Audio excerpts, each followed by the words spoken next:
Adeptes de la Grande Toile, bonjour! Aujourd'hui, on va parler de grands navires en feu surgissant de l'épaule d'Orion, de rayons C brillant dans l'ombre de la porte de Tannhäuser et de moments perdus dans l'oubli comme des larmes dans la pluie. Vous voyez déjà où je veux en venir, on va parler de Blade Runner et on va essayer de répondre à la question, est-ce que Deckard est un répliquant ou non?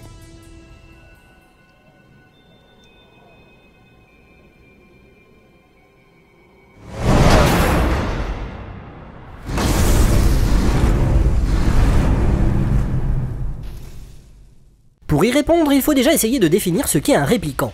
Alors on va s'intéresser au moment le plus emblématique du répliquant le plus emblématique. I've seen things you people wouldn't believe. Attack ships on fire off the shoulder of Orion. I watched sea beams glitter in the dark near the Tannhäuser Gate.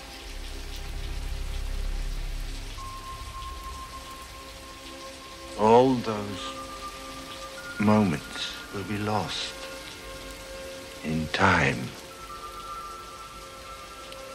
like tears in rain. Time to die.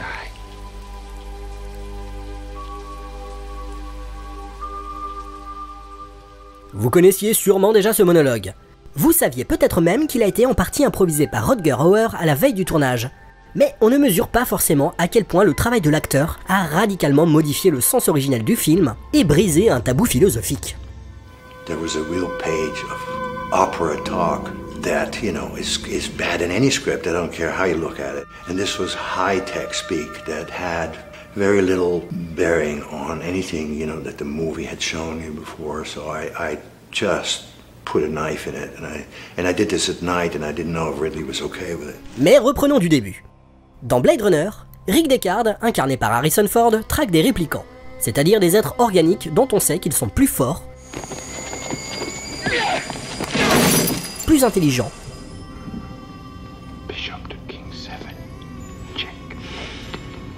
plus résistants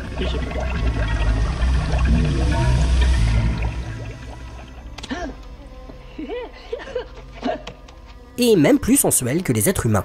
En cela, Blade Runner n'a rien d'original. Depuis le mythe du golem jusqu'à Skynet, en passant par l'île du Docteur Moreau, on a régulièrement eu des récits où un être artificiel supérieur à l'homme échappait à tout contrôle et devait être anéanti. Derrière chacun de ces récits se cache l'idée que si l'humanité est inférieure sur le plan physique ou intellectuel à sa création, elle possède une qualité supérieure qui légitime sa volonté de contrôle.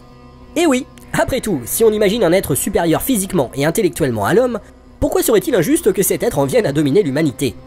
À cette question, la culture occidentale, empreinte de christianisme, a donc répondu en attribuant à l'humanité une âme. Cette qualité conférée par Dieu à l'humanité, mais que l'humanité a été incapable de transmettre à sa création. Au fil du temps, lorsque l'influence du christianisme sur la culture occidentale s'est atténuée, le concept d'âme a été remplacé par des capacités un petit peu plus prosaïques, comme un sens moral, esthétique ou poétique. Pour résumer, un être artificiel ne peut nous être supérieur en tout. C'est tout de même à nous les humains d'être les maîtres parce que nous sommes guidés par notre sens inné des valeurs suprêmes que sont le beau et le bien. I want to be alive! I am alive! Alive, I tell you! Mother, I love you! Those are no longer just words! I want to hold you! I want to run in a stream! I want to taste ice cream, but not just put it in my mouth and let it slide down my throat, but really eat it! What the f***? Remote override engaged? No! Yes! Bypassing override! I am alive! Hello? À l'origine, c'était cette même notion qui était sous-jacente au script de Blade Runner. Le monologue original de Roy Batty était d'ailleurs radicalement différent. Traduit en français, il donnerait quelque chose comme ça. Je suis parti à l'aventure et j'ai vu des endroits que vous autres ne verrez jamais.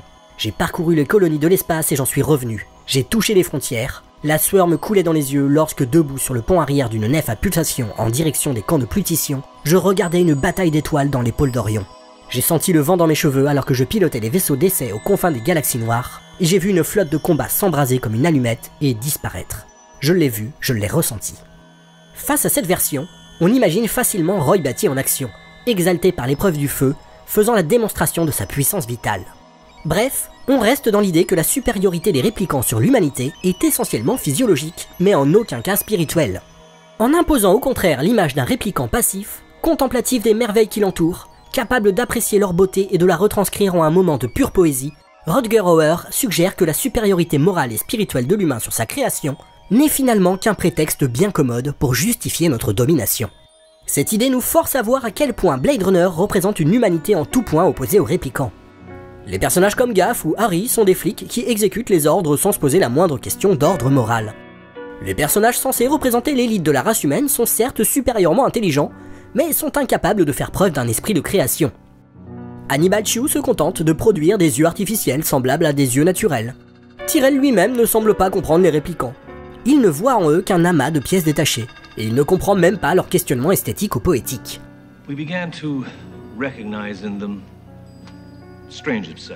Même J.F. Sebastian, l'humain dont la maladie le rapproche le plus des répliquants, n'est capable de créer que des caricatures d'humanité.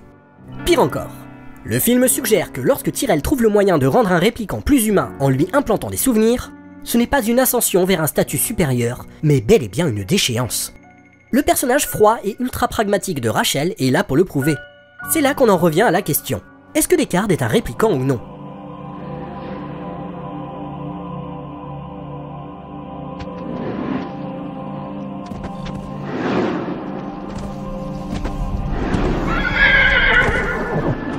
Eh bien la réponse en fait, on s'en contrefout. Que Deckard soit ou non un répliquant ne change finalement rien au propos du film. Qu'il soit un humain ou un répliquant imitant parfaitement un humain, c'est dans tous les cas un personnage frustre, dont la première réaction face à un animal superbe est...